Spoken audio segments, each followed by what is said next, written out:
USB 3.2 Gen 2. Let's talk about it. Which one of these is it labeled as? Well, going down the list, SuperSpeed USB is USB 3.2 Gen 1.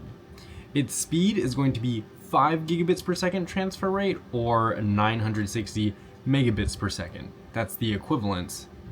Now, SuperSpeed USB 10 gigabits per second, the 10 gigabits per second is going to be for our USB 3.2 Gen 2. It was originally called USB 3.1 Gen 2, but we've bumped it up. It is now 3.2 Gen 2. So that is our USB 3.2 Gen 2. It's just 10 gigabits per second. And other than just knowing that, is not really a great way to memorize that. SuperSpeed USB 20 gigabits per second is for USB 3.2 Gen 2 by 2.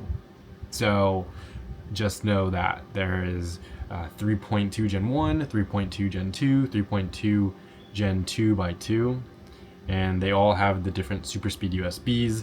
There's nothing for SuperSpeed USB 15 gigabits per second. That one's just itself.